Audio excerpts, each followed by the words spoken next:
Kepada para jamaah mungkin yang agak yang di depan bisa merapatkan ya, bisa merapatkan lagi ke depan supaya jamaah-jamaah yang di belakang bisa ke bagian tempat.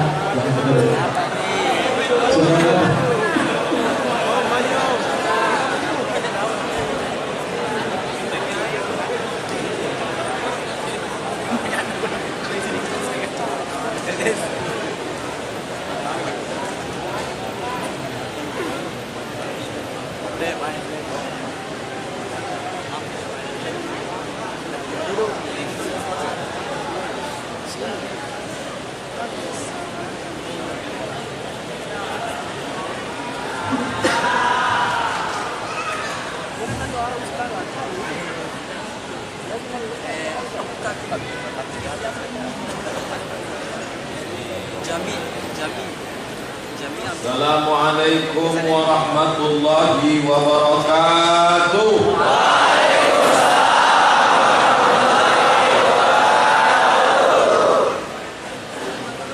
Alhamdulillah wassalatu wassalamu ala Rasulillah Sayyidina wa Maulana Muhammad ibn Abdullah wa ala alihi wa sahbihi wa man tabi'ahu wa mawala. Yang sama-sama kita hormati alim ulama, tokoh masyarakat, tokoh adat, para pemimpin-pemimpin umat. Dapat saya sebut satu persatu. Yang besar tak dihimbau gelar, yang kecil tak disebut nama. InsyaAllah kita semua dimuliakan Allah Subhanahu wa ta'ala. Apa kareba semuanya? Itulah cuma yang saya bisa. Ustaz Somad sudah sampai ujung pandang apa belum? Saya jawab baru sampai Makassar. Rupanya namanya dua, tempatnya satu. Saya senang sampai di Makassar ini, berjumpa dengan kawan-kawan sahabat-sahabat dulu yang lama sama-sama kuliah di Al-Azhar Kairo Mesir. Tatap muka menyambung ukhuwah Islamiyah. Kalau ada hubungan darah, ada hubungan kekeluargaan, sepupu, sewali, itu namanya silaturahim. Tapi kalau tidak ada hubungan, maka disebut dengan ukhuwah Islamiyah. Maka saya dengan saudara-saudara saya di Makassar, kita tidak silaturahim karena saya dari Nun yang jauh di sana, di Pulau Sumatera. Sumatera paling atas Aceh, turun dari Aceh Sumatera Utara Medan, turun lagi ke bawah berjumpa dengan satu provinsi Riau. Di provinsi Riau ada salah satu kabupaten namanya Indragiri Hilir. Di Indragiri Hilir banyak saudara-saudara saya yang berasal dari Makassar, Bugis. Bahkan berpengaruh terhadap bahasa, berpengaruh terhadap kota. Nanti saya insyaAllah Idul Adha akan menyampaikan khutbah di salah satu kota di Riau. Nama kotanya Perawang. Saya kalau ditanya orang dari mana asal kata Perawang, saya tak tahu. Akhirnya saya nonton TV. Pas di acara TV itu yang mengisi acaranya ketua KKS Kekeluargaan Sulawesi, namanya Daeng Yusuf. Disitulah saya baru paham. Dia bilang masyarakat Sulawesi punya pengaruh besar di Riau, sampai nama kota pun berasal dari bahasa orang Sulawesi Selatan, yaitu dulu namanya tulisannya Perawan, lalu disebut orang Makassar Perawang. Baru saya paham. Itu nanti insyaallah saya akan khutbah di sana. Saya yakin sebagian orang Riau pun kalau ditanya itu tak tahu. Saya pun baru tahu setelah nonton TVRI. Bapak-bapak, ibu-ibu yang dimuliakan Allah Subhanahu wa taala, saya tak merasa asing di sini. Walaupun penerbangannya lumayan jauh. Berangkat tadi sholat subuh di airport, lalu kemudian menuju Jakarta. Di Jakarta transit 3 jam. Setelah itu barulah sampai ke Makassar. Tapi sambutan luar biasa. Seumur umur saya ceramah, baru ini ceramah mikrofonnya sebanyak ini. Mau yang besar, mau yang kecil, mau yang sedang, sampai tolong nanti dibuatkan fotonya, kenang-kenangan saya seumur hidup. Dari depan, begitu kami tadi berangkat dari hotel, langsung begitu depan tidak ada mobil yang boleh masuk. Tutup, tutup, mobil-mobil mewah, mobil mahal. Terus begitu kaca kami dibuka, Ustaz silakan masuk. Begitulah penghormatan masyarakat Makassar. Dan saya termasuk orang yang suka membaca sejarah ulama. Ada satu ulama yang saya kagumi, namanya Syekh Yusuf Al-Makassari Tajul Khalwati. Taj artinya mahkota, Khalwati nama tarekat, yaitu tarekat Khalwatiyah. Beliau diberi gelar Tajul Khalwati. Dan dia pula bernama Al-Makassari. Dulu saya bingung, Al-Makki orang Makkah, Al-Madani orang Madinah, Al-Misri orang Mesir, Al-Basri orang Basrah, Al-Kufi orang Kufah. Al-Makassari mana nih? Rupanya Makassar. Bahkan ada pula sahabat kemarin nanya saya baru pulang dari Batam. Berarti orang Batam, Al-Batami, orang Batam. Mau kemana Ustaz? Besok saya mau tausiah di Makassar.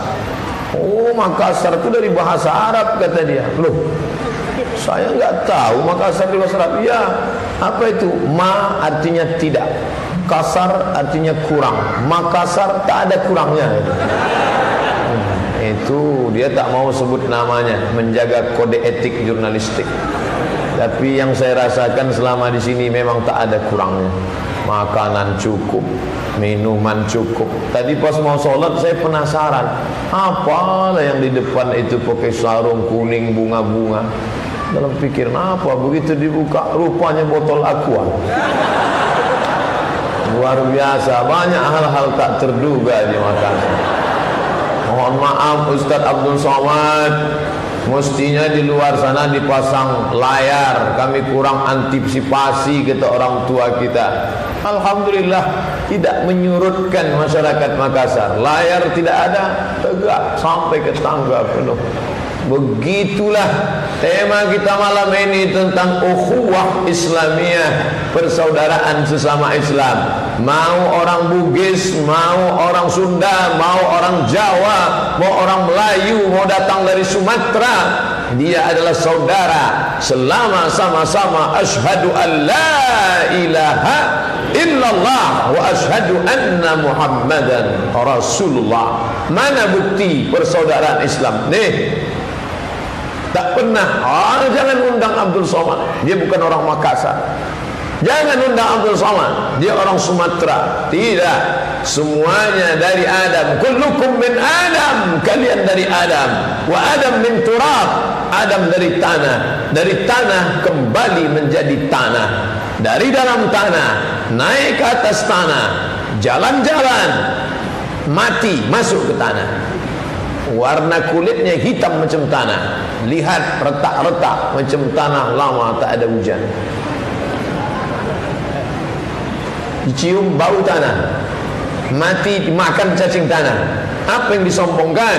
Ada orang aku sombong, saya bangsawan, tak mau duduk sama kamu. Apa itu bangsawan? Bangsa yang hidup di awan. Bawaannya mau meninggi aja ngomongnya. Kita kalau sudah ngomong sama orang tinggi terus, kecepatannya 120 km, macam Valentino Rossi. 2-3 kali belok, sobek-sobek jaketnya. Payah kita ngomong dengan orang seperti ini. Tapi begitu kita bisa duduk sama rendah, tegak sama tinggi, disitulah baru terasa bahwa kita ini semuanya berasal dari rahim yang sama.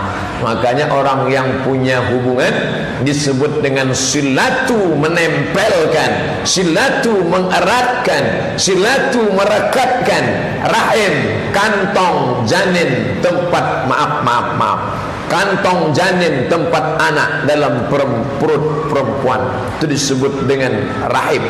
Rahim bukan berasal dari bahasa Melayu, rahim bukan bahasa Indonesia, rahim dari bahasa Arab, diambil dari Asmaul Husna.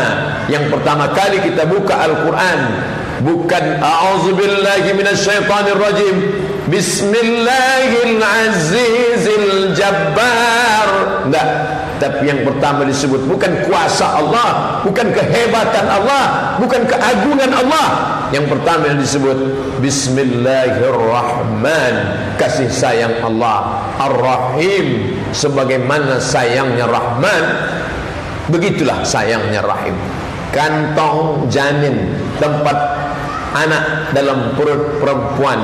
Sampai hari ini tidak ada dokter spesialis kandungan satu pun di dunia ini, dari Jepang sampai Eropa, Amerika, tak ada yang bisa membuat kantong janin ini. Makanya operasi LGBT belum berhasil sampai sekarang. Belum bisa mereka membuatkan kantong janin. Masalah wajah bisa. Berapa banyak laki-laki setelah operasi wajahnya lebih cantik daripada perempuan? Ada. Tapi masalah kantong janin tak ada. Makanya kalau ada perempuan diponis dokter, Bu, ini di dalam rahimnya ada kista, harus dioperasi. Nanti setelah dioperasi dibuang, dan setelah rahim hilang, ibu tidak lagi bisa mengandung, tak bisa punya anak.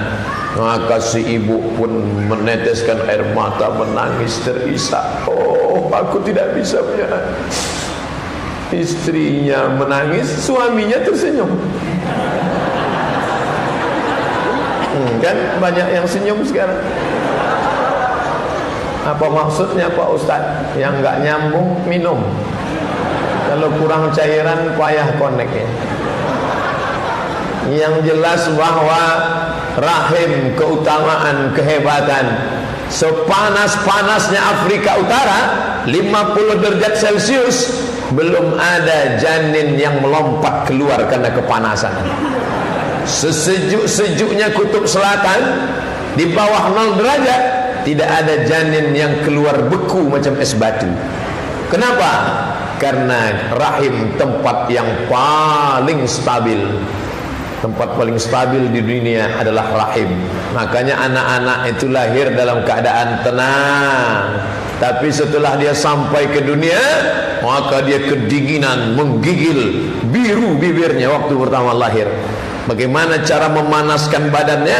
Dimasukkan ke dalam kotak. Apa namanya itu? Karburator. Masukkan ke dalam kotak itu supaya badannya hangat. Maka langsung temperatur Celcius Fahrenheitnya diatur. Tidak boleh lebih dari sekian derajat Celcius. Sebentar-sebentar dilihat oleh bidan. Habis itu dia ngurus bayi yang lain. Kejap lagi dia tengok di dalam. Gimana keadaan bayinya? Oke, no problem. Dulu begitu. Sekarang bidan setelah dia masukkan ke dalam, dia pun sibuk main HP. Oh gitu dibuka, matang anak. Ibu-ibu bidan jangan tersinggung. Ini kejadiannya bukan di Makassar, di tempat lain, di negeri antah berantah. Artinya apa? Kita berasal dari rahim yang sama. Mau orang Makassar, mau orang Batak, mau orang Jawa, mau orang Sunda, berasal dari rahim yang sama. Kalau diurut naik ke atas, dia berasal dari rahim Hawa, istri Adam alaihi salam. Sejak zaman Adam Smith sampai Adam alaihi salam, berasal dari satu rahim, yaitu rahim Hawa. Satu-satunya yang tidak berasal dari rahim Hawa, itulah dia Charles Darwin, karena dia dari monyet. Kata dia, manusia ini dulu awalnya alam ini air aja semua, Tak ada daratan, tak ada tanah. Semua alam ini isinya air semua. Lalu disinari oleh matahari selama jutaan tahun. Akhirnya air tadi menguap naik ke atas. Lalu muncul daratan. Ikan yang ada di dalam air naik ke atas. Ekornya memendek, berbulu, memanjat ke pokok kayu. Monkey. Yang besar namanya Kong, rajanya King Kong. Lalu kemudian ekornya memendek dan berevolusi. Itulah jadi Charles Darwin. Ilmu ini wajib di setiap sekolah SD, SMP, SMA, bahkan sampai universitas wajib diajarkan. Namanya ilmu monyet, biologi. Ibu guru biologi jangan sakit hati. Saya tidak ada niat menyinggung. Kalau tersinggung ya salah sendiri. Bio hidup, logi ilmu, biologi ilmu hidup. Karena kita berasal dari hidup yang di sana. Dalam Islam tidak, nak, kau berasal dari Nabi Adam alaihissalam. Kalau asalnya satu, kenapa kulitnya macam-macam? Kenapa bisa ada yang sangat putih? Adam, Idris, Nuh. Pada zaman Nabi Nuh alaihissalam datang banjir bandang, dunia tenggelam, hujan 40 hari 40 malam. Maka anak Nabi Nuh tinggal 3, Sam, Ham, Yafes. Sam Abul Arab, bapaknya orang Arab, orang India, orang Pakistan, orang Bangladesh, orang Yahudi. Itulah dia Sam. Kulitnya tidak terlalu hitam, tidak terlalu putih, hidung mancung, rambut keriting. Sam. Sedangkan Ham, Abul Aswad, bapaknya orang berkulit hitam. Semua yang di Afrika itu hitam. Lalu kemudian Yafes. Yafes ini bapak nenek moyangnya orang yang berkulit putih. Ada kulit putih, sangat putih, sampai warnanya pun tak ada. Ada yang kulit hitam, sampai semuanya hitam, tapak tangan pun hitam. Ada yang satu lagi yang sedang.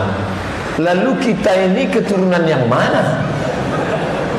Sam bukan, Ham bukan, Yafes bukan.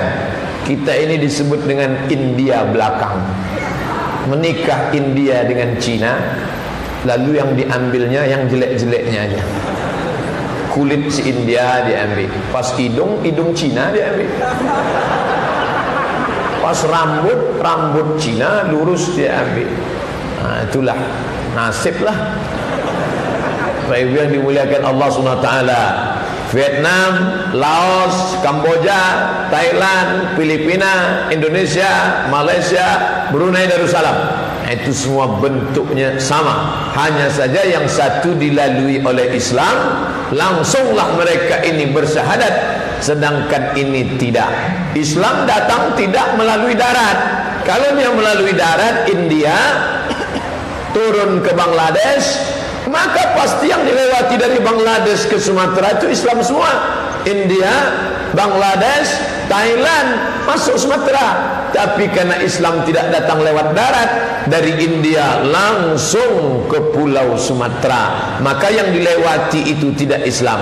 Laos, Kamboja, Thailand, Vietnam sampai sekarang belum Islam. Andai mereka dulu tidak datang ke negeri ini, dapat dijamin kita pun akan sama seperti Laos, Kamboja, Thailand, Vietnam, menyembah kayu, menyembah batu, menyembah lembu, menyembah hantu.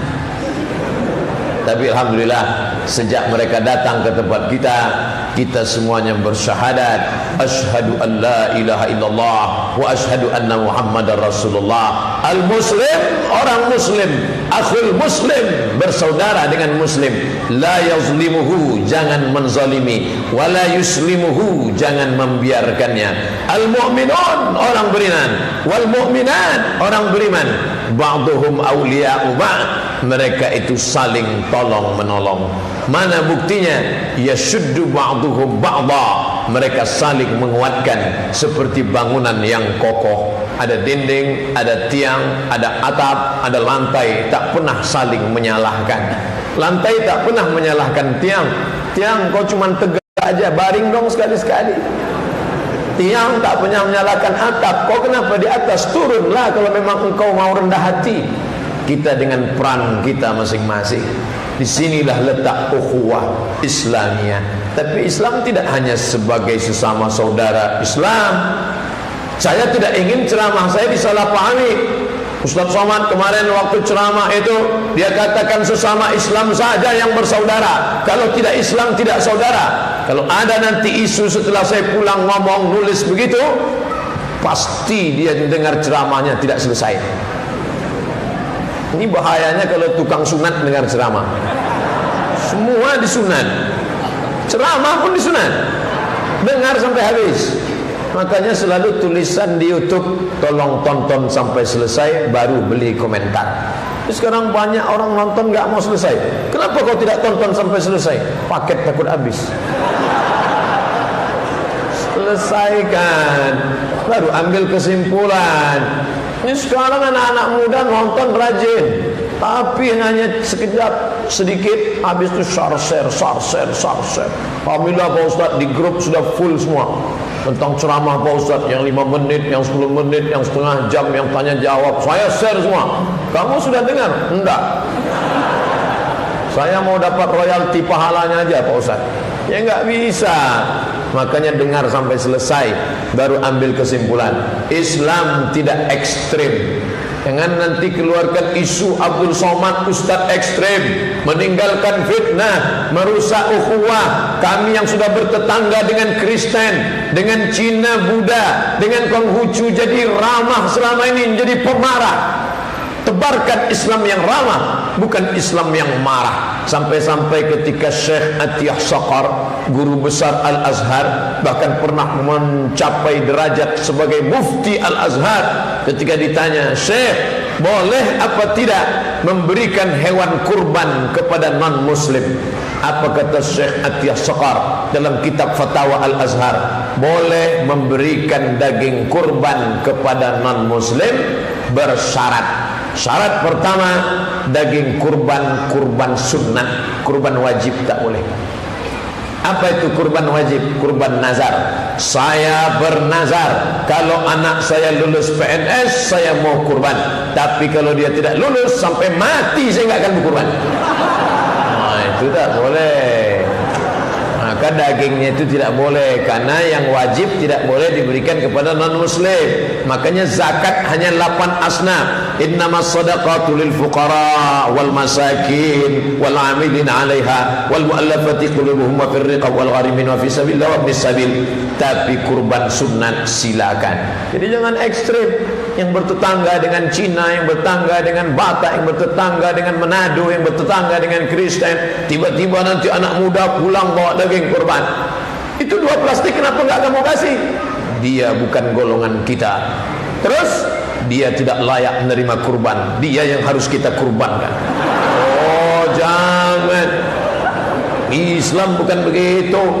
Tidak pernah ada ulama mengajarkan bila dia beda agama dengan engkau, bakar rumahnya, hancurkan dia, bunuh dia, ambil anaknya, ambil istrinya. Tidak ada. Itu namanya ekstrim, keras. Sedangkan ustaz yang ceramah kemarin malam tidak ekstrim, tapi dia lembut dan manis, es krim. Nih, menyampaikan rahmatan, wa ma arsalnaka illa rahmatan lil alamin.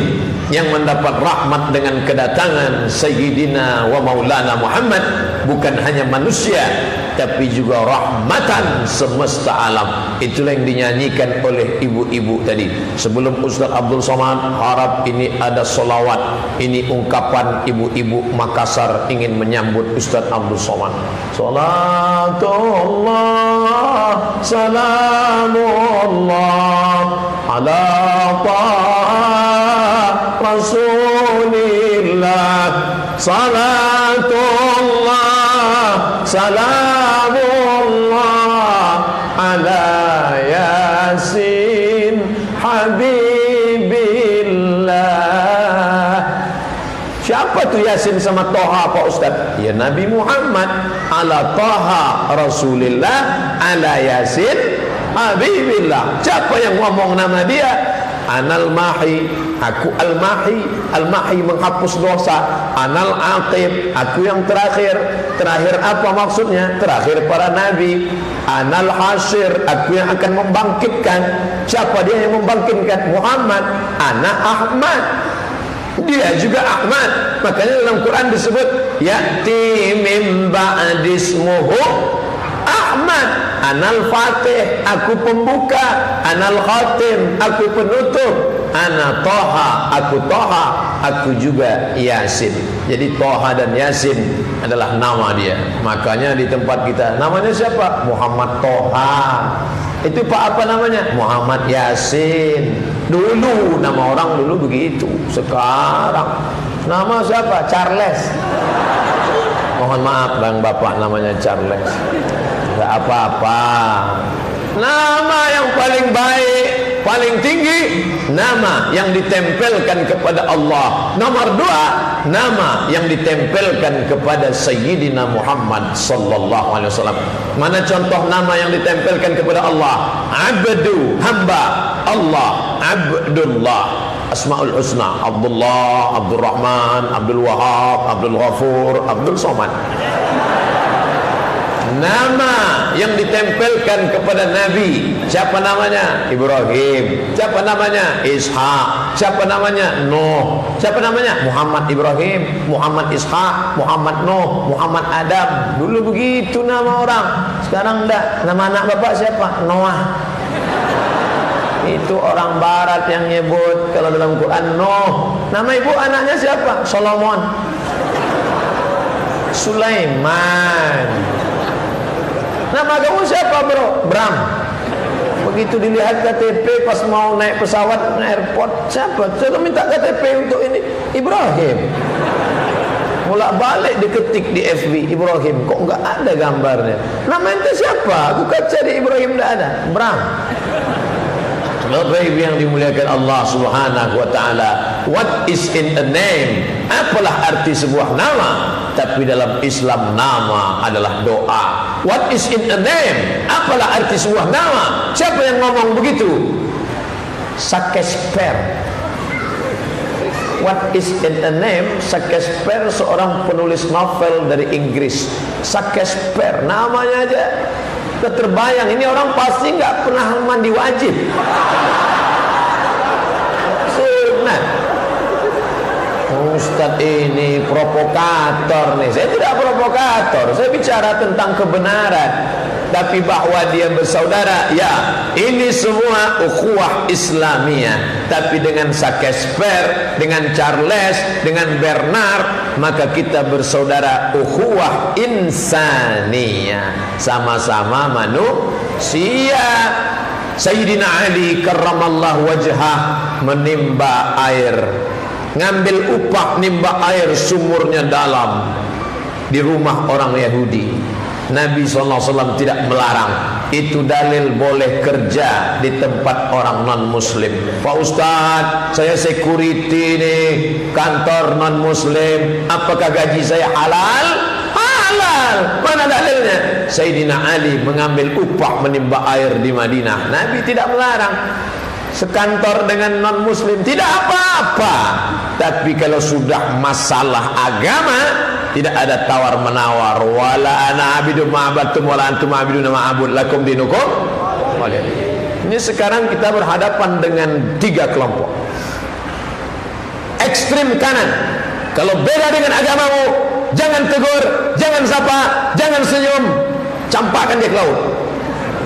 Ekstrim kanan. Yang ekstrim kiri, dia adalah saudara kita, maka kita harus ikut semua perayaannya. Cap Gome hadir, Bang Sifak Cai ikut, jingle bell welcome. Tak bisa. Yang benar itu yang mana? Yang tengah.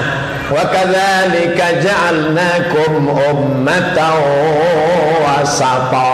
Kami jadikan kamu yang tengah. Apa dia? Masalah bertetangga, bersahabat, sekantor, enggak apa-apa. Tapi kalau sudah masalah agama, I'm sorry my dear. Tolong my friend, tolong. Tadi waktu saya mau masuk, tolong, bingung gimana caranya meminta tolong. Nggak mungkin, excuse me, tabe. Oh, gitu caranya. Akhirnya dapat jalan tengah. Tabe, saudaraku, kita berbeda keyakinan. Masalah kau datang ke rumahku makan ketupat opor ayam, no problemo. Tapi masalah aku ikut tradisi ritualmu, ini sudah masalah keyakinan.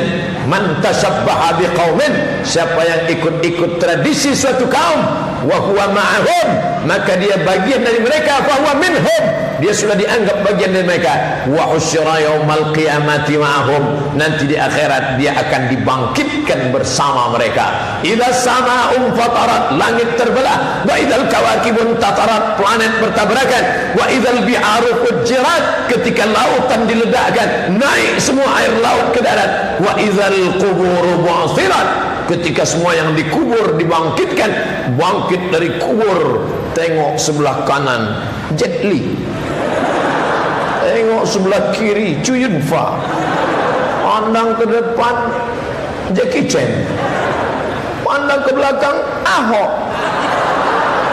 Loh, kok aku bisa bersama mereka? Apa salahku? Karena kau sering ikut cap gomeh gong cipacai. Ustadz ngomong gitu, memangnya tidak pernah bertetangga sama Cina. Saya punya kawan SD dulu, satu lokal sama Cina. Bahkan kalau sudah hari raya Cina, kami diberi makan kuih bakul, manisnya minta ampun. Yang buat siapa? Orang Islam. Anaknya nikah Pak Ustaz, boleh kami datang pernikahan anaknya? Silakan. Nikahnya di mana? Nikahnya di gereja. Jangan. Nanti Ustaz melihat mobilmu parkir di sana, dia curiga, ini juga pindah jamaah.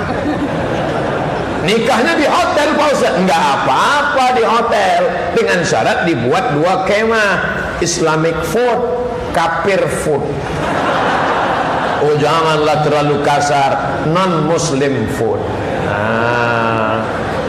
Ucapkan selamat ya, selamat menempuh hidup baru ya, cukup. Jangan bawa tradisi kita, jangan pula sampai situ. Barakallahu lakum.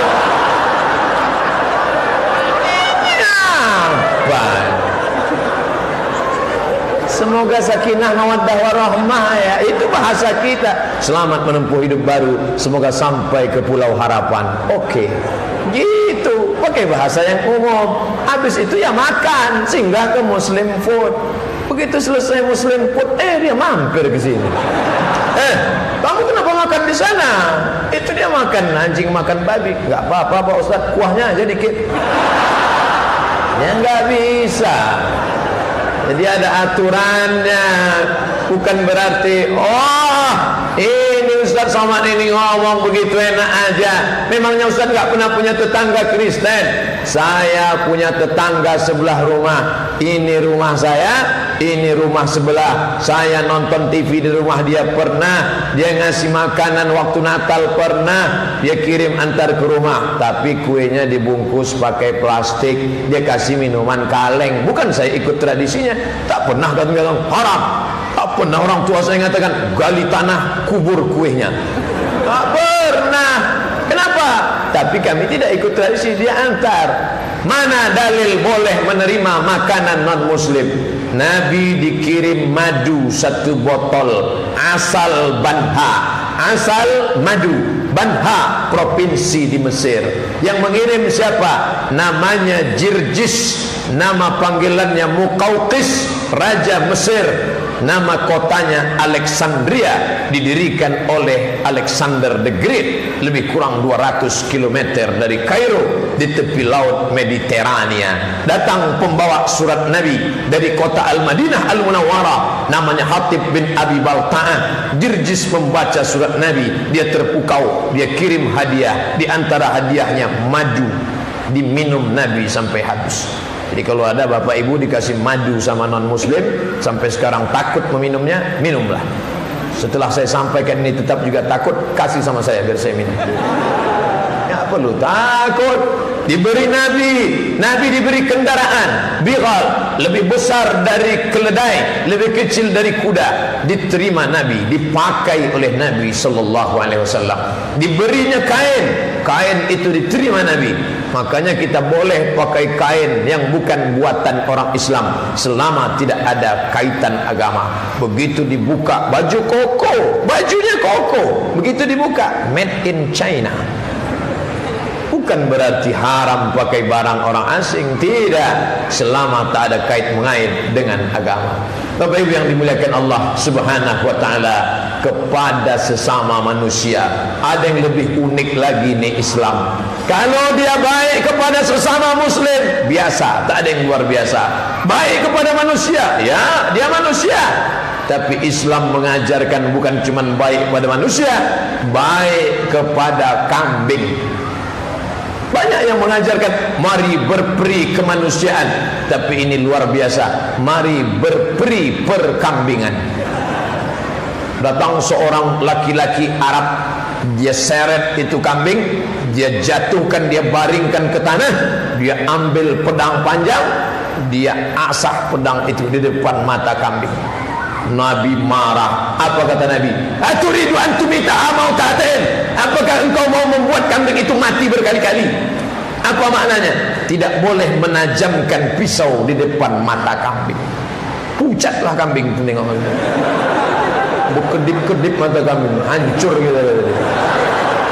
Nih, Rabu tanggal 1, Kamis tanggal 2, Jumat tanggal 3, Sabtu tanggal 4, besok sudah tanggal 5. Sebentar lagi akan ada perayaan besar. Banyak kambing yang sudah stres sekarang. Tak lama lagi usia kita. Kalau mau menajamkan pisau pedang golok, maka tajamkan jangan di depan mata kambing. Cari ajaran di dunia ini, mau Kristen, mau Katolik, mau Konghucu, mau kebatinan, yang mengajarkan menghormati binatang. Kita tidak nyembah binatang, tapi binatang tak boleh disakiti. Idza qataltum, kalau kau membunuh, fa ahsinul qitlah, bunuh dengan baik.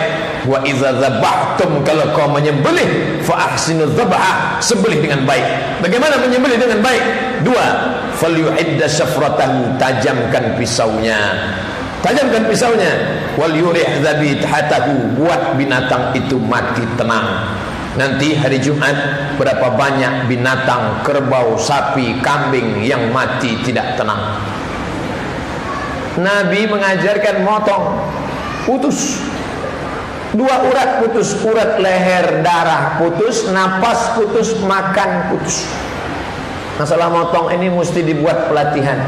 Anak-anak muda pelatihan. Ustadz, alhamdulillah kemarin dari Batam dapat hadiah golok 1 panjang. Saya bawa, tapi tidak naik ke pesawat, takut ditangkap. Di bagasi ada 1 golok. Kemarin sudah 2 tahun yang lalu sudah saya beli. Golok sudah banyak, tapi belum pernah dipakai sampai sekarang. Saya nampaknya aja yang keras, tapi hati saya lembut. Saya tak sampai hati motong sapi itu. Motong ayam pun tak sampai hati, ini makhluk Allah. Tapi kalau sudah dimasak, tak sampai hati pula membiarkannya. Ibu yang dimuliakan Allah, ini agama Islam luar biasa. Ada orang tidak mau makan ayam, tidak mau makan kambing, tidak mau makan sapi, karena kata dia, ini kawan kita. Ayo makan ayam. Oh enggak, ini kawan kita. Itu Tarzan. Orang Islam dah. Kulu, makanlah, tapi kau makan yang baik-baik. Kau makan yang disembelih. Yang disembelih keluar darahnya, bersih, cuci, panggang, bakar, goreng, rebus, makan. Makanya suatu hari ada orang nelpon saya, suaranya terengah-engah. Assalamualaikum Pak Ustaz. Assalamualaikum. Waalaikumsalam. Ini gimana nih Pak Ustaz, ada kambing baru aja tertabrak truk, gimana? Sembelih, saya bilang. Sembelih. Habis sembelih keluar darahnya, halal semua. Ya langsung sembelih. Habis itu tutup. Setelah selesai baru saya ingat, kambing siapa? Lupa pula nanya tadi. Kambing kita. Kalau kambing orang ya jangan. Makanya kalau sudah malam tahun baru, anak-anak muda bakar-bakar ayam sampai jam 1, jam 2 malam. Oh, kami kemarin bakar ayam Pak Ustaz. Ayam siapa yang kalian bakar? Pokoknya semualah, ayam tetangga, ayam Masalah ada yang lepas nih, bakar semua Pak Ustaz. Ingat, makanan berpengaruh terhadap cara pikir kita. Maka Islam mengajarkan akhlak kepada binatang. Idza qataltum, kalau kau membunuh, bunuh dengan baik. Lalat, ini lalat mengganggu tidur siang, nempel ke hidung, nempel ke telinga, nempel ke mata, nempel ke kening, pukul. Tapi sekali pukul mati, pukul mati. Ini ndak, marah sama lalat kena ganggu tidur siang, dipukul, tangkap, cabut sayapnya satu. Tak pula mati, lepaskan. Hai lalat, kau sampaikan kepada friend-friend geng-geng yang lain, jangan lagi masuk. Terbanglah lalat itu dengan satu sayap berputar-putar. Kau sudah zalim menganiayanya. Nih, hati-hati. Binatang pun kita diperhatikan. Yang muda-muda, outbound pergi ke bukit, pergi ke danau, camping, sampai di tengah hutan, nampak ada kolam, nampak ada lubang tanah. Lubang tanah nih, nostalgia mengulang masa kecil, kencing di lubang tanah. Tengok kiri kanan orang tak ada, buang air lubang tanah. Jangan, Nabi melarang. La yabulanna, jangan kamu buang air kecil, jangan kencing fil juhri, di lubang tanah. Kenapa? Dalam Hasyiah As-Sindi An-Nasai dikatakan, karena lubang tanah itu merupakan sarangnya semut, sarangnya anai-anai, sarangnya serangga yang ada di dalam. Bayangkan ada serangga yang sedang walimah di dalam. Mereka sudah pinang meminang, sudah sampai pada malam memakai inai, habis solawatan marhaban, tiba-tiba datang banjir bandang, angin puting beliung. Pernah tak orang merasakan itu? Agama Islam mengajarkan itu semua. Jadi kalau temanya tentang silaturahim terlalu besar, Islam sampai sedetil-detilnya, sekecil-kecilnya. Bayangkan kalau dalam lubang tanah itu ada semut-semut yang sedang pilkada. Baleho sudah terpasang 3 bulan yang lalu. Ketua KPU-nya sudah mendata semua. Tiba-tiba datang tsunami, habis komputer mereka korslet semua. Pernah tak itu terbayang di pikiran kita? Makanya Sulaiman alaihissalam melarang masuk. Apa kata Sulaiman? Berhenti, stop. Pasukan tentaranya bingung. Kenapa kau larang kami masuk, Sulaiman? Kata Sulaiman, aku mendengar suara sayup-sayup. Ya ayyuhalladzi, ya ayyuhan nadkhulu masakinakum. Hai pasukan semut, masuklah kalian ke sarang-sarang kalian. Hai pasukan semut, masuk kalian ke sarang kalian, agar pasukan Sulaiman tidak menginjak kalian. Berhenti, stop.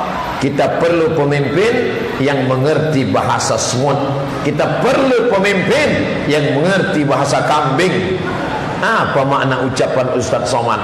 Pemimpin yang di atas mengerti bahasa orang rendah, kambing, sapi, bahkan semut.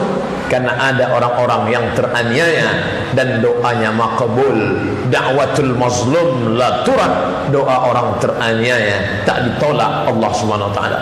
Datang seorang sahabat mengambil obor, disulutnya sarang semut. Dia senang melihat semut itu lari tunggang langgang, lintang pukang, larian semut, dia bakar. Nabi datang, apa kata Nabi? La yu'adzibu bin nar illa rabbun nar. Tidak boleh membakar dengan api kecuali Tuhan pemilik api. Nih yang suka nyakit-nyakiti semut. Di rumah Pak Ustaz yang gigit anak saya, boleh karena dia mengganggu. Dia tak ada angin, tak ada hujan, tiba-tiba dibakar. Dia sangka sarang semut, rupanya sarang tawon. Baru tahu. Semut oke, tak bisa terbang. Tawon, nah dikejarnya, masuk ke kolam, dia tunggu. Masuk ente, kapan gak muncul? Begitu muncul mau narik napas, baru tahu. Kenali baik-baik sarang semut apa sarang tawon. Oleh sebab itu agama Islam ini mengajarkan kepada kita tentang berkasih sayang. Hadis yang pertama kali diajarkan dalam tradisi mengajarkan hadis, bukan hadis talabul ilmi faridatun ala kulli muslim, bukan hadis man kharaja fi talabil ilmi Siapa yang keluar rumah menuntut ilmu, fahuwa fisabilillah. Itu penting. Tapi dalam tradisi pengajaran hadis, hadis yang pertama diajarkan adalah ar-rahimuna yarhamuhumur rahman. Al-musalsalat bi awaliyah, ar-rahimuna yarhamuhumur rahman. Irhamu man fil ardi yarhamukum man fis sama. Allah hanya sayang kepada orang yang punya hati penyayang. Sayangi yang di langit, sayangi yang di bumi, sayangi fakir miskin, sayangi binatang, sayangi manusia, maka Allah, malaikat akan sayang kepadamu. Gara-gara kasih sayang itulah maka kita tidak menyetrika pembantu kita. Gara-gara sayang itulah kita tidak menunda gaji supir, tukang pel. Habis orang-orang yang bekerja di tempat kita mencari nafkah, tidak kita makan titik peluh keringatnya. Kenapa? Karena ada rasa kasih sayang dalam hati. Bapak Ibu yang dimuliakan Allah Subhanahu wa taala, saya Pak Ustaz alhamdulillah kasih sayang sama binatang.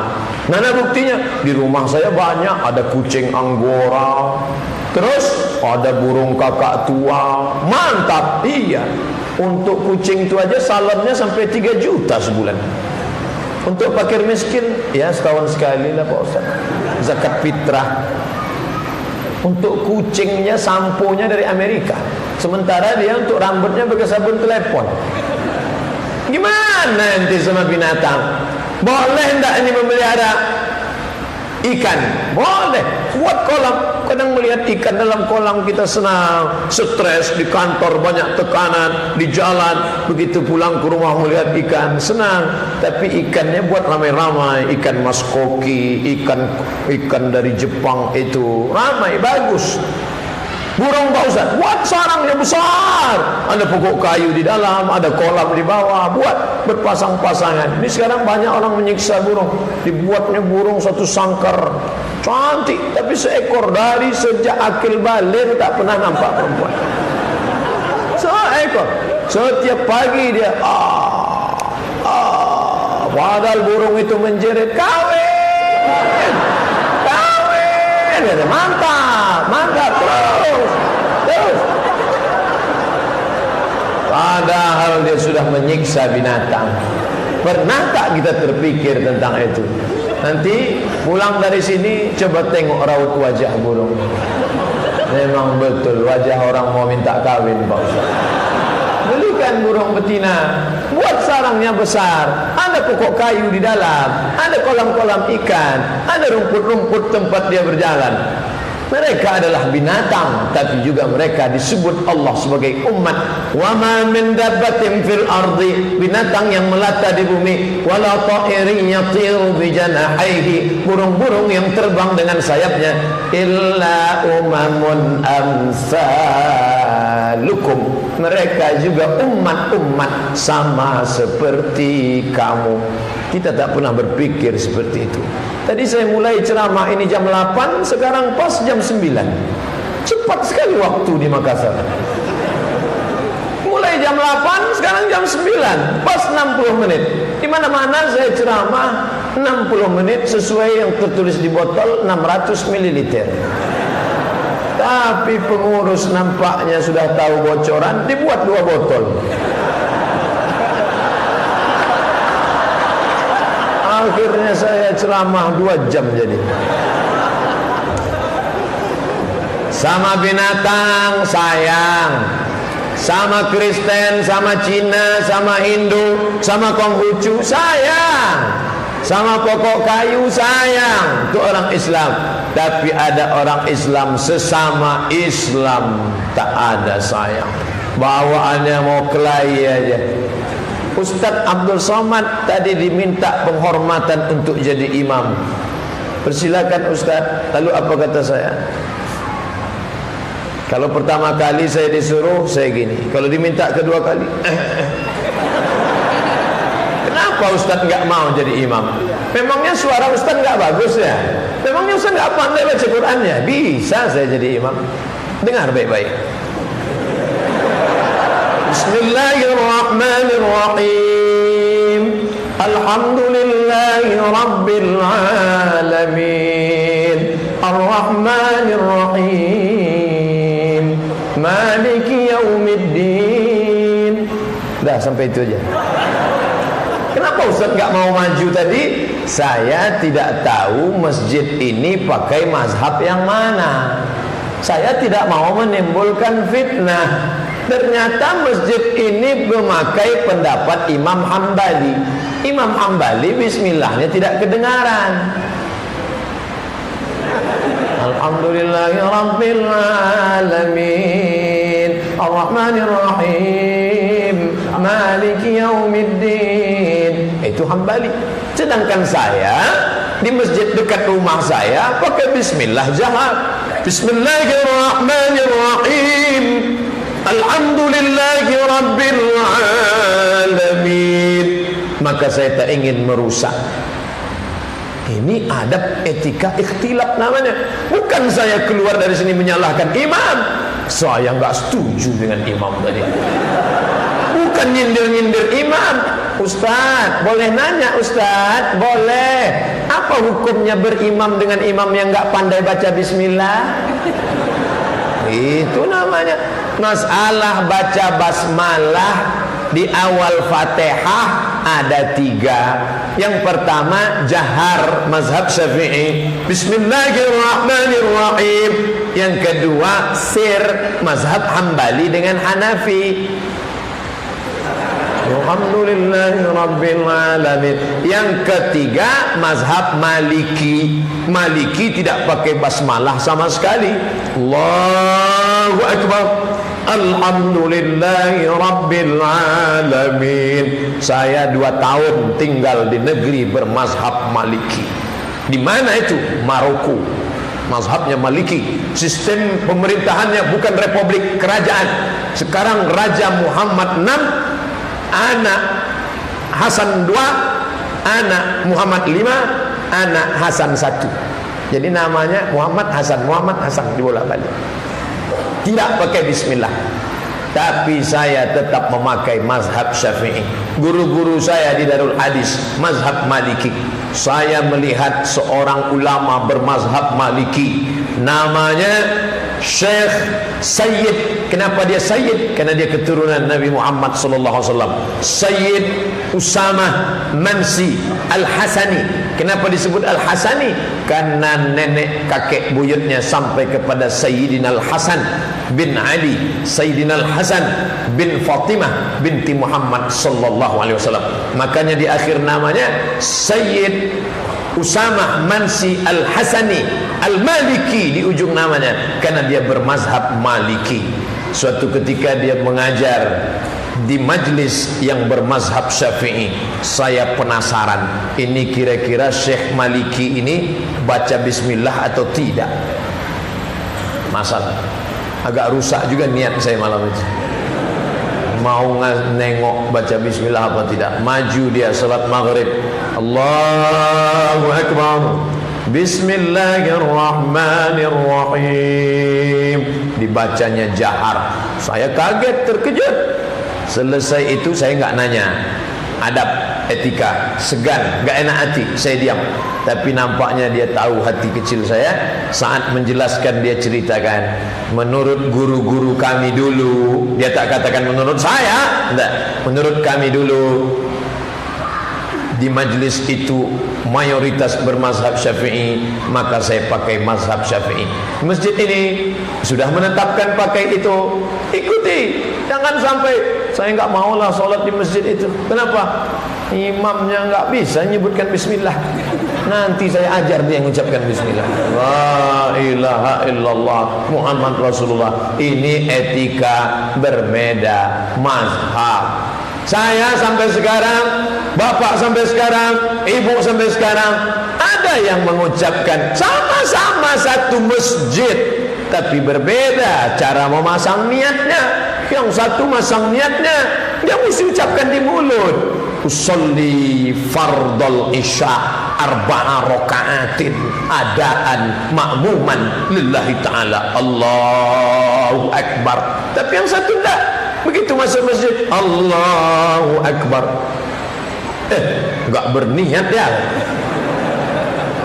Mahallun niyati al-qalbu. Tempat niat itu qalbu. Qalbu artinya hati. Kalbu artinya anjing. Tempat berniat itu kolbu apa kalbu? Kolbu. Makanya manajemen kolbu, menata hati. Kalau manajemen kalbu, ternak anjing. Menata hati, niat itu letaknya di hati. Tapi ada orang yang hatinya was-was karena terlalu banyak nonton was-was. Hanya was-was. Begitu sampai masjid dia ragu, Allahu Akbar. Ini salat isya apa salat maghrib? 3 rakaat apa 4 rakaat? Jadi imam apa jadi makmum? Qasar apa jama'? Mukim apa musafir? Maka untuk menolak was-was itu, kata mazhab Hanafi dan Maliki dalam kitab Fiqh Al-Madzahibil Arba'ah, lidaf'il waswasah, untuk menolak was-was boleh hukumnya melafazkan niat. Maka dia niat lafazkan. Salatnya apa nih? Salat isya. Usolli fardal isya. Berapa rakaat? 4 rakaatin. Ada apa qada? Adaan. Jadi imam apa jadi makmum? Makmuman lillahi ta'ala 4 rakaatin. Allahu Akbar. Sah. Jangan kelahi gara-gara itu. Ukhuwah Islamiyah rusak hanya gara-gara usolli. Yang satu mengatakan kalau enggak pakai usolli enggak sah. Yang satu mengatakan siapa yang pakai usolli bid'ah. Akhirnya bertinju antara usolli dan tak usolli. Yang ketawa siapa? Yang enggak sholat di luar masjid. Kenapa mereka kelahi? Kenapa mereka kelahi di masjid? Gara-gara usolli. Untung kita enggak sholat. Lepas. Nih, nampaknya simpel sederhana, tapi kita sekarang dalam masa fitnah luar biasa. Santun kepada binatang ajaran Islam, baik kepada non muslim ajaran Islam, tapi kepada sesama jangan sampai masalah khilafiyah sepele lalu diperbesar. Tapi Pak Ustadz dia syahadatnya sama dengan kita, tapi kalau dia memecah belah maka jangan. Itu yang dipesankan guru kami Syekh Sayyid Usamah Mansi Al-Hasani Al-Maliki, murid langsung dari Syekh Muhammad bin Alawi bin Abbas Al-Hasani Al-Maliki, ulama besar kota Makkah Al-Mukarramah. Kalau di tengah masyarakatmu ada yang mencaci maki sahabat, jangan ambil ilmu dari dia, maka dia pemecah belah umat. Khatul ahmar, garis merah. Ini garis boleh, ini garis tak boleh. Kalau dia sudah bicara mencaci maki sahabat, maka jangan terima ilmunya. Begitu pesan Tuan Guru Syekh Muhammad Sayyid Alawi Al-Maliki Al-Hasani. Ada emangnya orang yang mencaci maki sahabat? Ada. Kita menyebut Abu Bakr As-Siddiq radhiyallahu an. Abu Bakar As-Siddiq radhiyallahu an. Tapi ada pula orang yang berkata Abu Bakr As-Siddiq laknatullah alaih.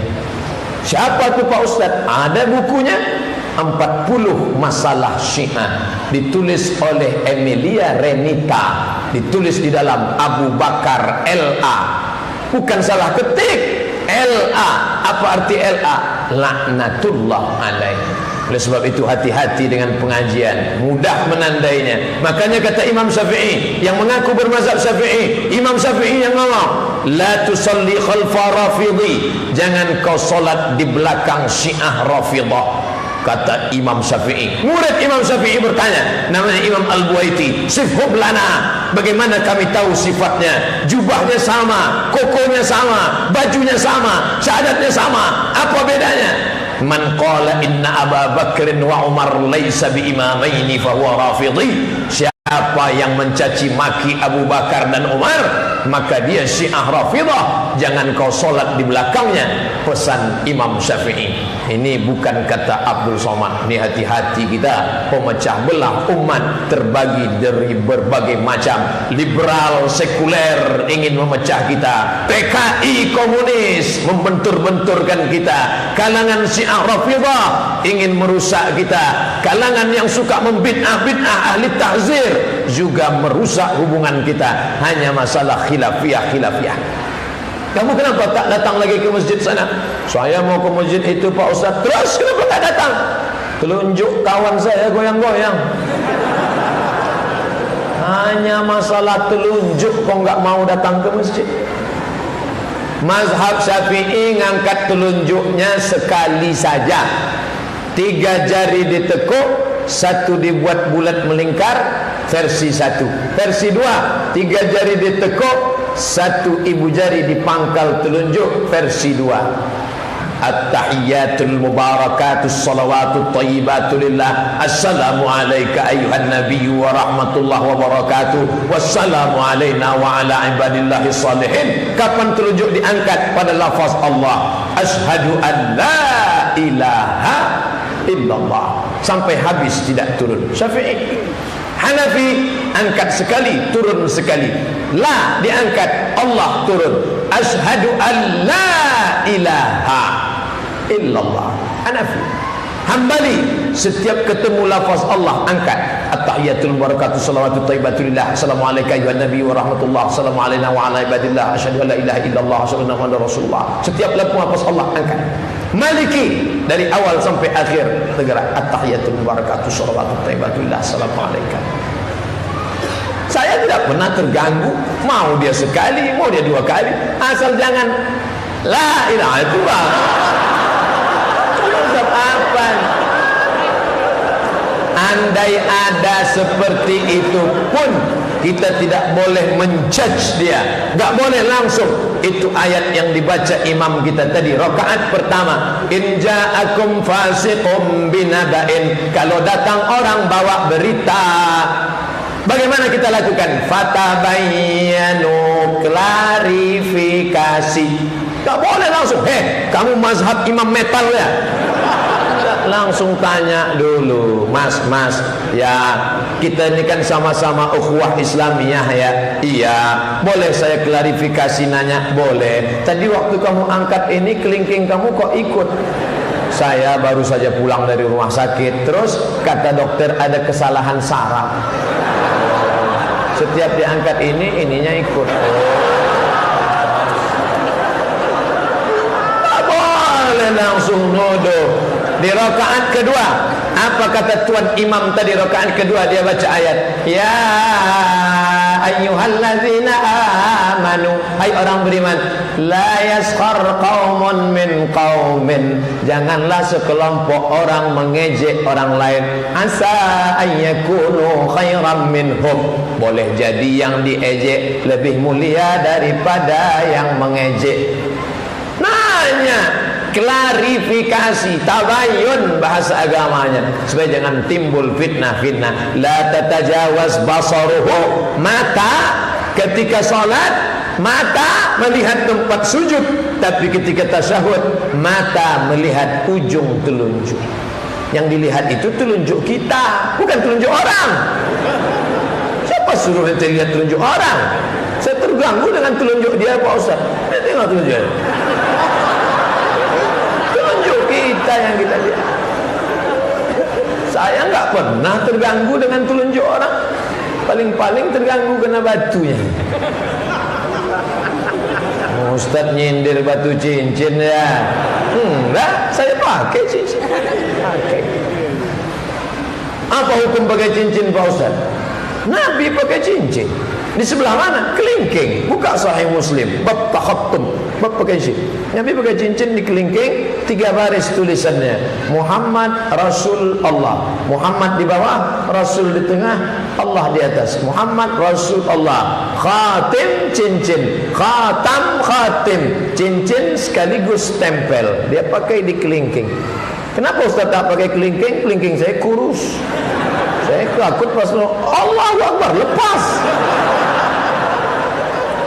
Saya pakai Muhammad Rasulullah. Setiap datang orang mau bawa surat, Nabi tidak bisa nulis karena dia buta huruf. Setiap surat mau datang, langsung dia cap surat. Mana suratnya? Nih, langsung. Mana surat? Nih. Ini orang sekarang stempel disimpan di dalam kotak. Kotaknya dalam laci, lacinya dalam meja, mejanya dalam kamar, kamarnya dalam rumah, rumahnya dalam komplek, kompleknya klaster kebakar. Hilang. Oleh sebab itu, kenapa susah-susah? Kenapa ribet-ribet? Letakkan, ini penting bagi Pak RT, Pak RW, Pak Kepala Dinas, Kepala Badan, Kepala kalau bisa dipermudah, apa dipersulit? Tolonglah nih Pak, ini ada mana? Kan susah. Ketemu di lampu merah, lagi bawa kendaraan, pas lampu merah, mobil Pak pejabat ya, Pak, buka, mana dia? Selesai. Islam itu mudah, yassiru, permudah, wala tu'assiru, jangan kau persulit. Dengan mempermudah orang, kita akan dipermudah Allah pula di akhirat. Amin ya Rabbal Alamin. Kalau sudah bersaudara, berkawan, jangan lagi menyalah-nyalahkan selama masih ada dalilnya. Tapi kalau sudah tidak ada dalilnya, diambil tanah dari Karbala, diletakkan. Kalau tidak sujud ke tanah Karbala, tempat meninggalnya Sayyidina Husain, maka solatnya tidak sah. Ini tak ada dalilnya. Sampai-sampai kalau tidak ada tanah itu, dibuat tisu dipetak 4, diletakkan. Salah satu ciri Rafidah, diletakkan tisu di atas. Kalau tidak ada batu, tisu. Makanya kalau ada nanti orang sholat di tempatnya ada tisu, 2 kemungkinan. Pertama, Syiah Rafidah atau flu. Ibu yang dimuliakan Allah Subhanahu wa taala, selesai salat, assalamualaikum warahmatullah, assalamualaikum warahmatullah. Kalau saya jadi imam, saya miring ke kanan. Ini jamaah, imam saya miring ke kanan. Kenapa Ustaz miring ke kanan? Karena sahabat minta barokah sebelah kanan, Nabi miring ke kanan. Itu nanti kalau kelihatan ada imam miring ke kanan, anaknya nanya, "Ma, iya, itu imam kok miring ke kanan? Rumahnya sebelah kanan." Saya miring ke kanan. Tapi ada hadis riwayat Bukhari, Nabi kalau selesai sholat dia ngadap ke jamaah. Saya nggak menyalahkan imam tadi. Tuan imam kita selesai sholat dia ngadap ke jamaah. Saya ngadap ini, dua-dua ada dalilnya. Asal jangan habis sholat nungging. Dia mau miring ke kanan, dia mau ngadap ke jamaah, apa salahnya? Pak Ustaz, saya nggak maulah sholat di masjid itu. Kenapa? Saya maunya sholatnya di Masjid Al-Markaz Al-Islami. Kenapa? Di Masjid Al-Islami jelas zikirnya Subhanallah, maka dia dengar suara Nabi berzikir, kanal jahru bidzikri. Itu dalil mereka zikir jahar. Tapi bukan saya memaksa. Masjid ini setelah saya pulang maut, coba lah ibu panggil, coba sini, coba baca doa nak, maut, apa maut aja nih? Iyalah mak, kan banyak yang meninggal di Palestina sekarang. Nampaknya sepele, sederhana. Tuh, apa pakai solawat? Solawat cukup. Allahumma salli ala Sayyidina Muhammad wa ala ali Muhammad. Allahumma salli ala Muhammad wa ala ali Muhammad. Allahumma salli ala Muhammad wa ala ali Muhammad. Ngapain pakai solawat badar? Salatullah, salamullah. Tak pernah diajarkan Nabi. Kalau tidak diajarkan Nabi, bid'ah. Wa kullu bid'atin dalalah, wa kullu dalalatin finnar. Siapa yang baca selawat badar masuk neraka semuanya. Yang baca selawat masuk neraka, yang mendengar masuk neraka, yang ceramah paling panas nerakanya. Nabi sedang duduk sama sahabat. Lalu ada salah seorang sahabat yang bersyair memuji-muji Nabi. Ketika sahabat memuji Nabi, sakata wa tabassama, Nabi diam dan tersenyum. Itulah dalil boleh memuji Nabi dengan solawat barzanji, dengan solawat badar, dengan solawat burdah, dengan syair-syair pujian.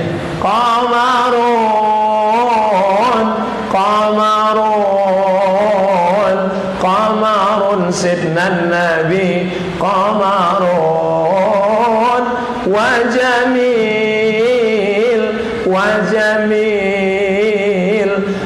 jamil sidna Nabi wa jamil. Saya itu aja yang hafal, yang lain tak apa.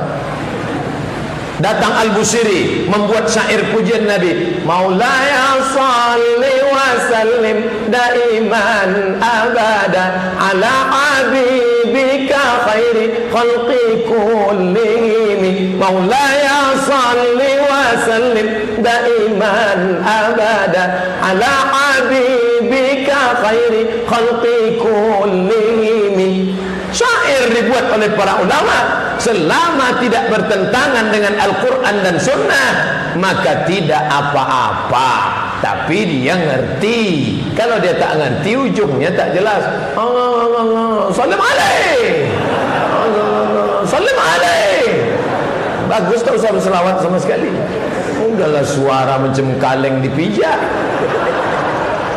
Nah, ini penting. Jadi kalau kita nggak senang dengan anak-anak kita, ini darah seni harus disalurkan.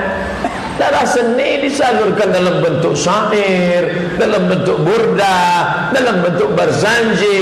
Berzanji itu apa? Berzanji seorang ulama dari negeri Barzanjah. Barzanjah itu Irak. Lalu kemudian pindah orang tuanya ke Al-Madinah Al-Munawwarah. Dan Imam Abu Ja'far Al-Barzanji, namanya Abu Ja'far, nama kampungnya Al-Barzanji, tamat dari Universitas Al-Azhar. Dulu zaman kerajaan Turki Utsmani, karena ilmunya yang hebat, Turki Utsmani mengangkat dia menjadi mufti di Yaman. Kemudian menulis syair, itu yang disebut dengan syair Al-Barzanji. Ada pula syair-syair yang ditulis oleh ulama dari Yaman, para habaib, itu yang disebut dengan syair Simtud Durar. Ada pula ulama yang menulis dari Iskandariah, Mesir, namanya Imam Al-Busiri. Al-Busiri dari Mesir, Al-Barzanji dari Madinah, Simtud Durar dari Yaman. Pujian-pujian kepada Nabi sallallahu alaihi wasallam. Bapak Ibu yang dimuliakan Allah, musabaqah Barzanji, musabaqah Simtud Durar, musabaqah pembacaan Busiri. Anak SMP, anak SMA, anak-anak dilarang jangan ngeband, jangan lagu metal. Lalu mau saya salurkan kemana darah musik ini? Dan salur kemana darah seni ini? Ada seni membuat lampu indah.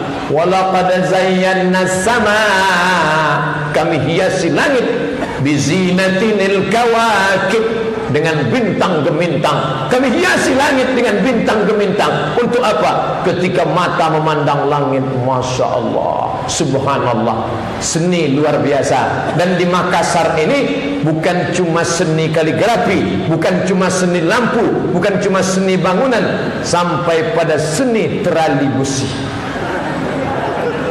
Di mana-mana masjid yang namanya terali itu ya terali besi aja, tapi masjid kita teralinya malah kaligrafi.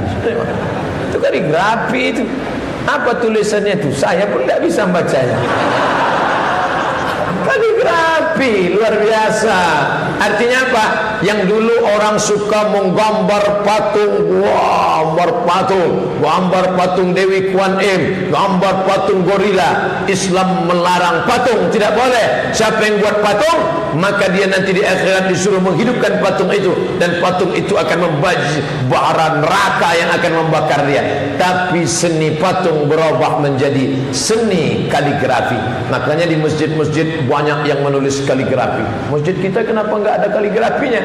Karena dalam mazhab Maliki membuat kaligrafi dinding masjid makruh. Kenapa membuat kaligrafi di dinding masjid makruh? Karena orang mazhab Maliki kalau solat matanya tidak melihat tempat sujud, tapi menghadap ke Ka'bah. Fawalli wajhaka syatral masjidil haram. Maka kalau dia ke depan nampak kaligrafi. Siapa lah yang nulisnya? Itu makanya dalam mazhab Maliki tak boleh kaligrafi dinding. Mungkin masjid ini mazhabnya Maliki.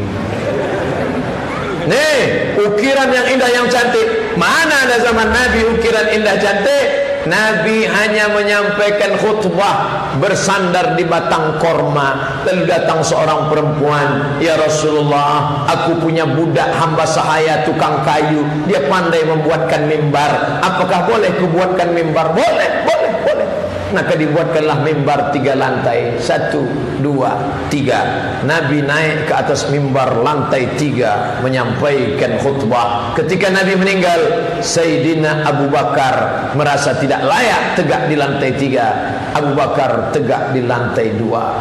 Meninggal Sayyidina Abu Bakar ditikam oleh Abu Lu'lu'ah kemudian naik Sayyidina Umar. Sayyidina Umar tidak layak di lantai 3, lalu kemudian dia tegak di lantai 1, lantai paling bawah. Begitulah mereka tidak mau melompati Nabi SAW. Orang sekarang kalau ada pemimpin sebelumnya lantai 3, dia buat lantai 4. Nabi Muhammad, wa fawqa kulli dhi ilmin alim, di atasnya berilmu, ada yang lebih berilmu, tapi ada lagi di atas ilmu. Apa dia? Al adab fawqal ilmi, adab di atas ilmu. Tak ada guna banyak ngaji kalau menyalah-nyalahkan orang, padahal itu tidak salah. Tak ada gunanya rajin pengajian kalau cakap kasar, mencaci maki, sumpah serapah, kalau tidak pada yang batil. Yang batil mesti dikatakan batil, yang salah mesti dikatakan salah. Tapi pada yang khilafiyah, nata'awan fima ittafaqna wa nata'adzar fima ikhtalafna, pada perkara yang kita sepakati mari kita beramal. Tapi kalau kita berbeda pendapat, mari berbeda berlapang dada menghadapi perbedaan. Masuklah Sayyidina Imam Asy-Syahid Hasan Al-Banna ke dalam masjid bulan Ramadan. Ketika itu dua orang sedang kelahi solat tarawih 11 rakaat, lebih dari 11 bid'ah. Yang satu lagi mengatakan solat tarawih 23 rakaat, kurang dari 23, bukan tarawih. Kelahi. Datang Imam Syahid Hasan Al-Banna, kalian kelahi gara-gara apa?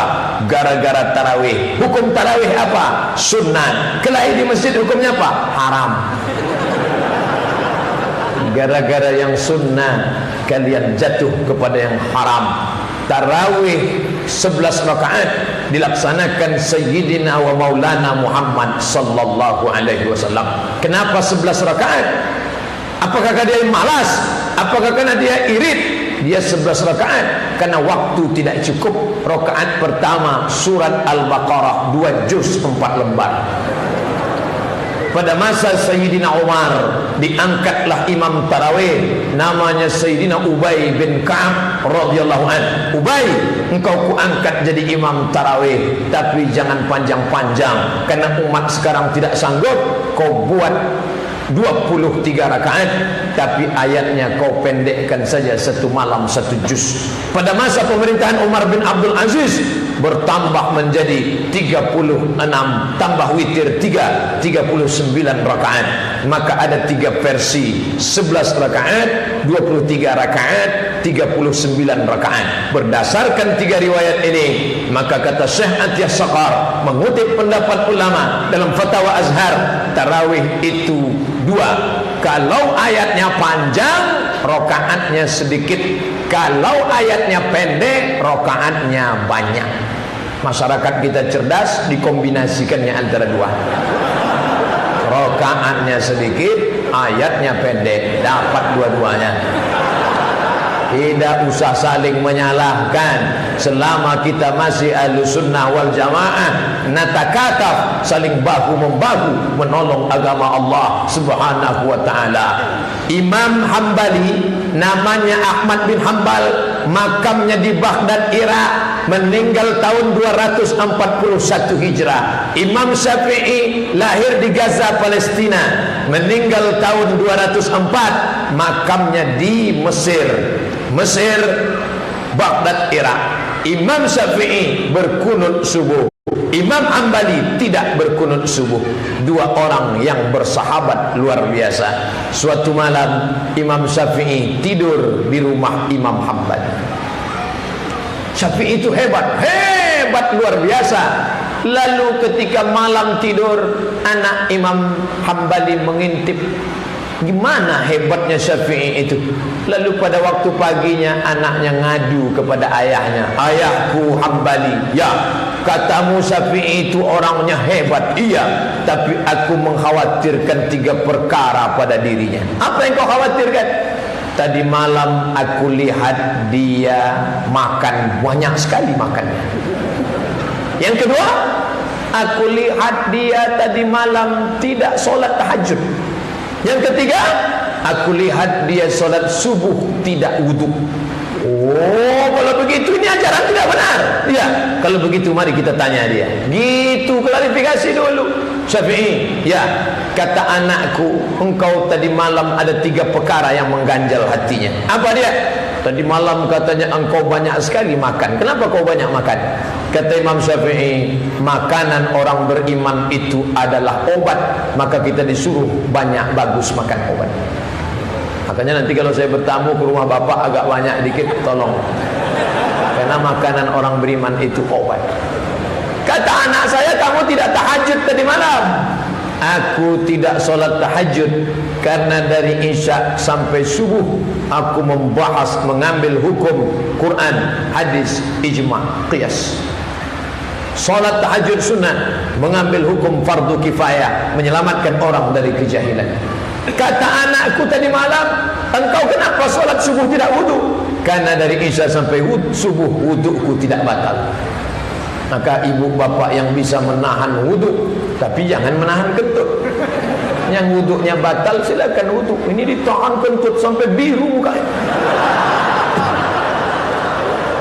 Begitulah bersahabatan mereka. Meninggal Imam Syafi'i 204, Imam Hambali masih hidup sampai 241. 241 kurang 204, hampir 37 tahun lamanya Imam Hambali menahankan kesendirian, ditinggal sahabat, tapi dia tetap dalam doanya. Apa kata dia? Rabbil firli wali walidayya wali Muhammad bin Idris Asy-Syafi'i. Ampunkan aku ya Allah, ampunkan kedua orang tuaku ya Allah, ampunkan Imam Syafi'i. Selama berapa lama dia berdoa? Arba'ina sana, 40 tahun aku mendoakan Syafi'i. Begitu ditulis oleh Imam Al-Baihaqi dalam kitab Manaqib biografi Imam Syafi'i. Saya pulang dari Makassar, bapak ibu sudah menganggap saya keluarga saudara ukhuwah Islamiyah. Saya tak ingin bapak ibu doakan saya 40 tahun, 4 kali aja jadilah. Ya Allah, apa doanya Pak Ustaz? Matikan Ustaz Somad dalam husnul khatimah. Itu saja. Ustaz, saya mau berangkat haji ini ke Mekah. Ustaz mau titip apa? 1, titip apa? Doakan saya husnul khatimah di Bir Ali, di Multazam, di Bukit Safa, di Bukit Marwah. Itu aja Pak Ustaz. Iya, sedikit sekali. Ustaz enggak titip caleg kuning, sudah ada di rumah. Enggak titip tempat celak, sudah ada di rumah. Enggak titip cincin, sudah ada 1. Untuk apa sampai 3? Nanti saya pakai 3 ceramah begini, macam mata jamaah begini.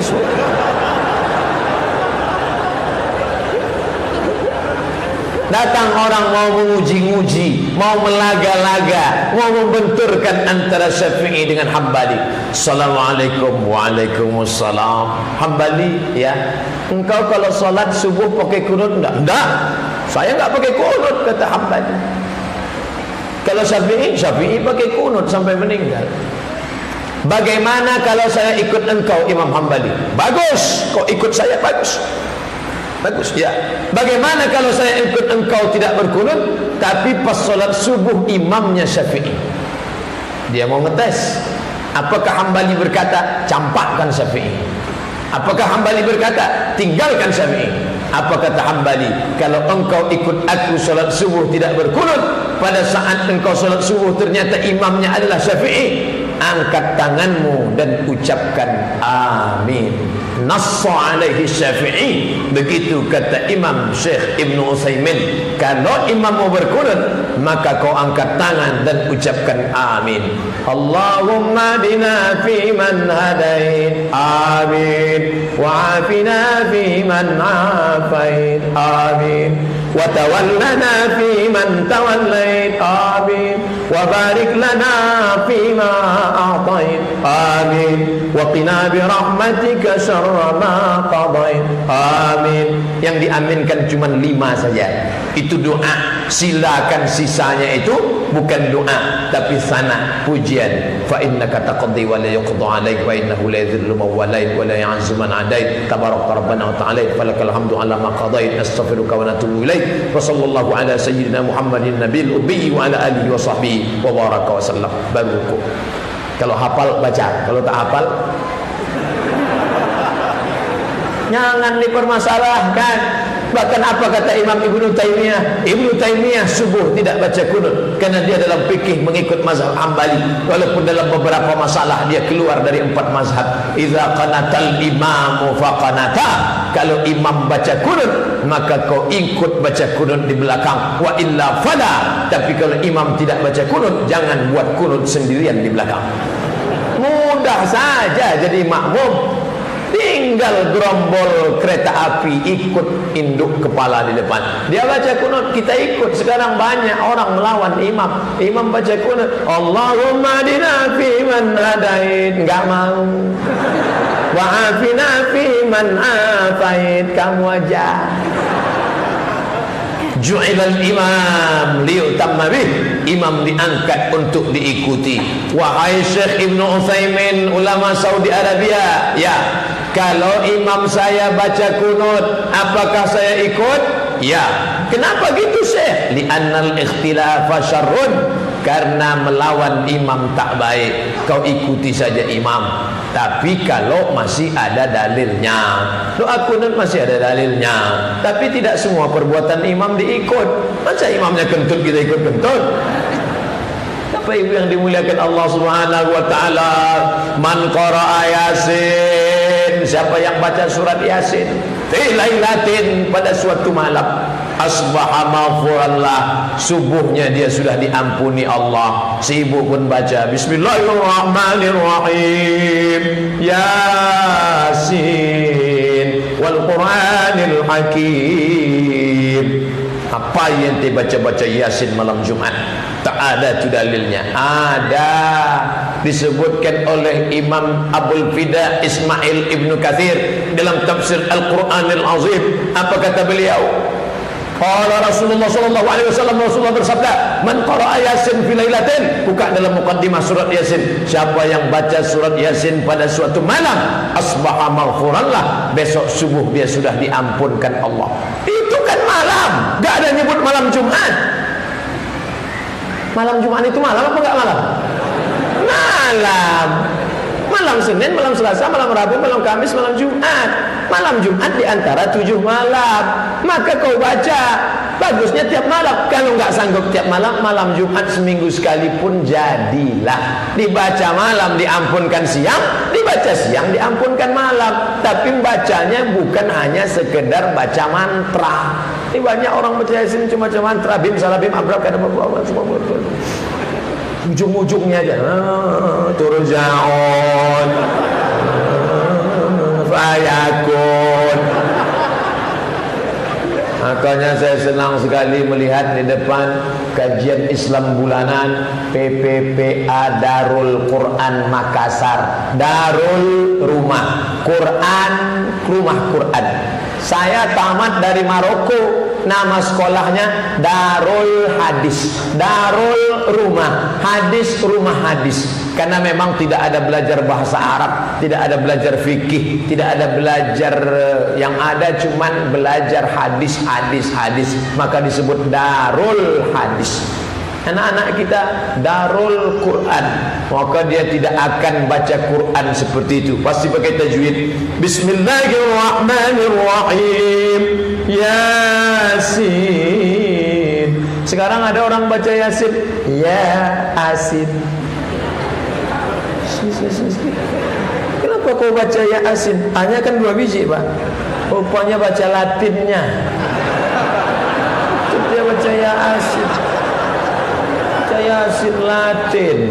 Coba kalau anak kita ikut Darul Quran, maka hafal dia luar kepala. Yasin wal Quran. Sekarang di masjid-masjid suara kalau sebelum sholat itu, wah, Bismillahirrahmanirrahim. Begitu kita masuk ke masjid mau jumpa qorinya, enggak ada. Mana rupanya flash disk. Makanya banyak flash disk masuk surga nanti. Flash disk masuk surga, DVD masuk surga, CD masuk surga, Samsung masuk surga, Sony masuk surga, Panasonic. Gara-gara apa? Nih lah, nih, gak lama lagi nih, malam Jumat, Kamis malam Jumat, Ajarkan anak kita takbir. Allahu Akbar, Allahu Akbar, Allahu Akbar. Saya pulang dari luar kota sampai jam 2 malam, suara masih nyaring. Heran saya, udah jam 2 malam kok nggak serak-serak nih suara. Ya itu flash disk lagi. Aduh, gimana anak-anak muda kita? Makanya kalau punya anak ibu hafal Qur'annya, iya Pak Ustaz, 30 juz, enggak, juz 30. Juz 30 untuk awal tahap permulaan. Setelah itu barulah dia. Dulu kalau orang menikahkan anak begitu, Pak, saya mau minang anak bapak, Pak, apakah saya diterima jadi mantu? Fit and proper test. Nama kamu siapa? Nama saya Torik, Pak. Baca wassama'i wat Torik.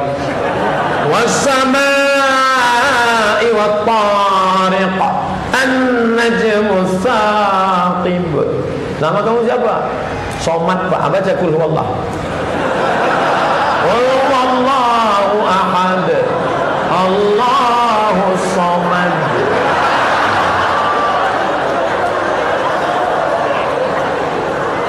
Kamu mau minang anak saya juga? Iya Pak. Nama kamu siapa? Nama saya Imran Pak. Panjang tuh.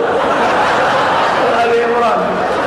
Memang nama saya Imran Pak, tapi panggilan sehari-hari Kulhu. Andai ya. Betapa senangnya kalau anak hafal Quran. Al-mahiru bil Quran, orang yang mahir baca Quran, ma'asafaratil kiramil bararah, dibangkitkan nanti di akhirat bersama para malaikat. Pangkal kaji Al-Quran. Ketika bangkit dari kubur, tengok kanan malaikat, pandang kiri malaikat, lihat depan malaikat, belakang malaikat. Kenapa aku bangkit bersama malaikat padahal aku manusia? Karena engkau mahir membaca Al-Quran. Cita-cita emak saya yang mengandung saya 9 bulan 10 hari, yang menyusukan saya 2 tahun lamanya, bersimbah darah dia membesarkan melahirkan saya. Aku ingin kau hafal Quran, Mat. Dia tak pernah manggil saya Ustaz, manggil Mat aja. Aku ingin kau hafal Quran, Mat. Pulang saya dari Kairo membawa ijazah LC, pulang saya dari Maroko membawa ijazah MA. Aku LC MA, Mak. Kau tak hafal Quran. Tapi ada kawan saya dulu satu sekolah waktu di madrasah aliyah, namanya Ustadz Azman, dari Tanjung Balai Asahan, hafal Al-Quran 30 juz di kepalanya. Orang yang hafal Quran 30 juz dan sekarang tinggal di sini, mau ketemu sampai sekarang belum jumpa. Ini orang yang 30 juz di kepalanya, itu dia sudah lengkap semua. Begitu pejam mata langsung nampak Al-Baqarah, Ali Imran, An-Nisa, Al-Maidah, semua nampak. Klik Al-Baqarah muncul, klik Al-Baqarah muncul, klik Ali Imran muncul. Kita klik Al-Baqarah 3 kali error, hang. Akhirnya muncul Qul huwallahu. Saya memang tidak hafal Quran, Mak, tapi anakku nanti, keponakanku nanti, mesti ku masukkan ke pondok pesantren SD IT, SMP IT, SMA IT, Islamic Boarding School. Saya berangkat ke Mesir 1998. Kawan saya hafal Quran 30 juz. Saya Abdul Somad, dia Abdul Hadi. Perjalanan 2 Abdul. Hafal Quran dia. Dari mana? Dari pesantren 77 Sulawesi Selatan. Makanya tadi waktu sampai saya tanya, di mana pesantren 77? Oh, ada di sini Pak Ustaz. Pondok pesantren tua tahfiz Quran kan? Ya. Mana-mana masukkan, yang penting dia hafal Quran. Anak yang hafal Quran satu hari mengulangi hafalannya minimal 2 juz, maka sebulan dia khatam 2 kali. Pahala mengalir ke makam kita seperti tetesan embun di tengah gurun pasir yang panas. Itu bedanya kalau orang lain.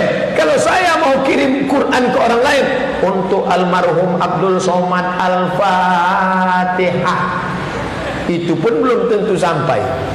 Bisa jadi terdelet di tengah jalan, karena orang yang baca itu fasik. Tapi kalau anak yang hafal Quran, begitu dia ulang 2 juz, sampai automatically sampai tanpa dia ucapkan.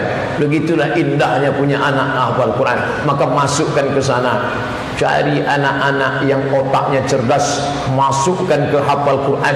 Saya enggak maulah anak saya hafal Quran, paling-paling jadi imam tarawih.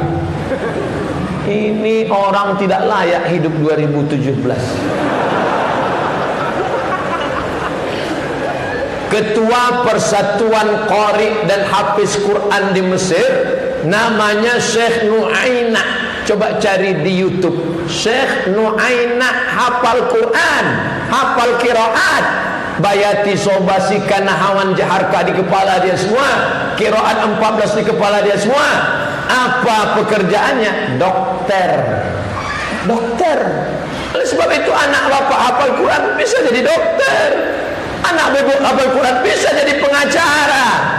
Otaknya sudah tertata. Kenapa? 30 juz di kepalanya. Orang hafal Quran tak pikun. Allah berikan kekuasaan karena otaknya bekerja tiap hari. Bekerja. Kenapa? Hafalan menata pikirannya. Bahagia yang sudah punya anak. Jaga dia dengan baik. Ini sekarang kalau anak pandai nyanyi, oh bangganya. Ya, anak saya menang kemarin. Acara apa? Mamma Mia. Anak yang kita banggakan itulah idza matal insan, kalau manusia mati inqata'a, putus. Dulu yang rajin salat duha, pagi duha, malam tahajud, mati, putus. Tak ada orang mati salat. Kalau ada orang mati salat, lari kita semua. Tapi anak waladun salihun, malam dia salat. Bismillahirrahmanirrahim. Ar-Rahman 'allamal Quran. Mengalir bacaannya walaupun di tengah malam yang sepi sunyi gelap. Itu yang menyerangi suluh kubur kita, itu yang menenangkan hati kita. Makanya doa yang diajarkan Nabi, Rabbana hab lana min azwajina, pasangan hidup kami, wa dzurriyyatina, anak cucu keturunan kami, qurrata a'yun, sejuk dipandang mata dan menenangkan hati kami. Mengapa disebut anak itu sejuk dipandang mata? Karena dia pakai baju koko, pakai peci, megang Quran. Kita pulang kerja, badan lelah, stres, capek, nengok dia baca Quran. Ayah sehat, dengarkan bacaan adik ya. Tenang pikiran kita. Ini enggak, pulang ke rumah, nengok anak.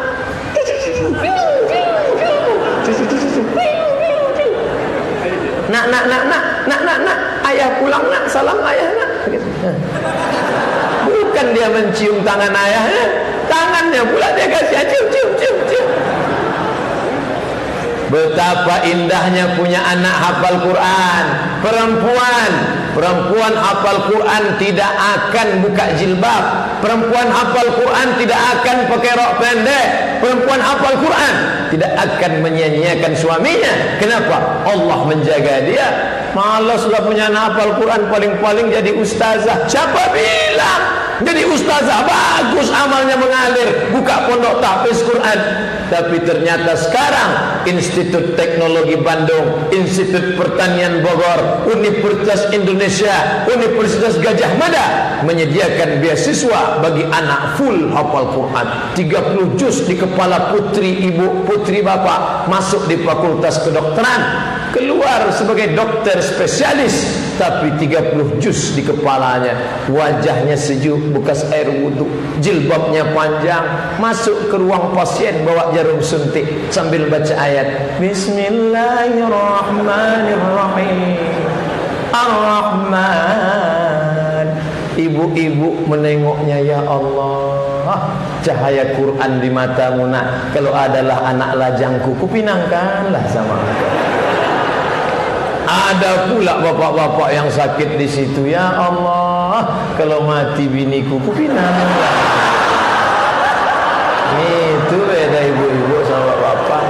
Ibu tuh sikit-sikit ingat anak, sikit-sikit ingat anak. Luar biasa, tapi tak semua laki-laki begitu. Kalau sudah ngaji, pikirannya lurus insyaallah. Karena doanya selalu ihdinas siratal mustaqim. Nah, masuklah dia ke ruangan. Ibu sakit, iya, sabar ya Bu, iya, ikuti bacaan Ananda ya Bu, iya, Ibu hafal surat-surat pendek, iya, baca Bismillah ya, Bismillahirrahmanirrahim. Habis obat masuk. Udah nak, udah, nggak sakit ya, siapa bilang sakit? Hatinya sudah sembuh duluan. Ini tak ada Quran di kepalanya. Masuk ke ruang ICU, membawa jarum suntik dengan rambut macam durian, warna merah kuning kelabu, kuku hitam, anting di telinga, anting di mata, anting di hidung, anak funky. Bibir pun pakai anting. Menengok bibir dia anting, bibir kita pula bergerak. Mana yang sakit? Mana yang sakit? Sakit apa? Mana yang mau disuntik? Ibu, bapak yang di dalam itu menengok, ini malaikat maut ni katanya.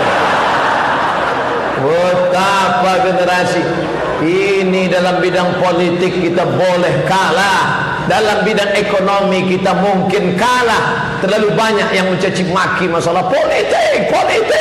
Kita angkat pemimpin yang peduli Al-Quran, akan dia keluarkan perda Al-Quran, akan dia keluarkan bantuan sekolah Al-Quran.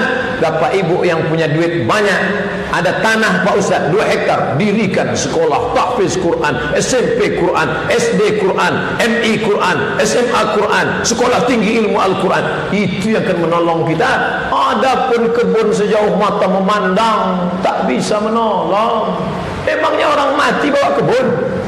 Tidak ada. Ini yang menolong di hadapan Allah Subhanahu wa taala. Bapak Ibu yang dimuliakan Allah, cepat sekali waktu di sini. Jam 8 ceramah, sekarang sudah jam 10 kurang 10. 2 jam kurang 10 menit. Di mana-mana saya ceramah baru 30 menit jamaah udah nunduk. Saya baru ceramah 45 menit sudah keluar kuda Nil.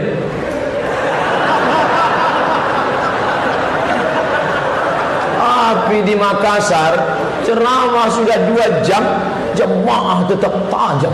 Ibu-ibu bisa tegak berdiri. Masya Allah. Memang luar biasa orang Makassar. Pantasan Syekh Yusuf Al-Makassari Tajul Mal-Khalwati dibuang oleh Belanda sampai ke Cape Town, Tanjung Harapan, Afrika Selatan. Rupanya begini jihad orang Makassar. Luar biasa. Allahu Akbar. Kuat. Saya pula yang takut jadinya. Luar biasa. Orang Makassar kuat, petarung, pelayar, hebat. Di negeri kami ada namanya Raja Ali Haji.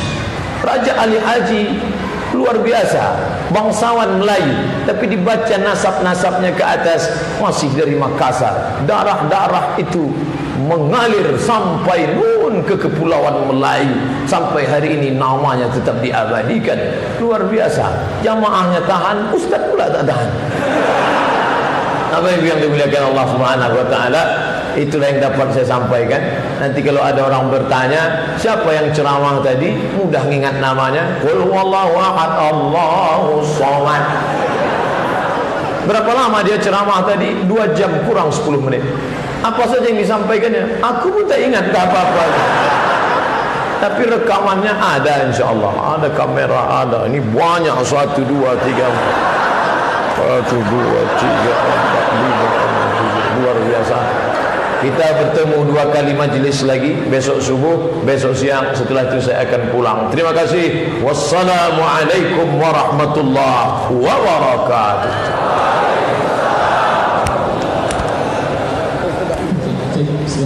Untuk para jamaah, jangan tunggu ya, beberapa informasi yang akan kami sampaikan. Alhamdulillahirrahmanirrahim, jazakallahu khairan. Assalamualaikum yang telah hadir di kajian Ustaz Bulana.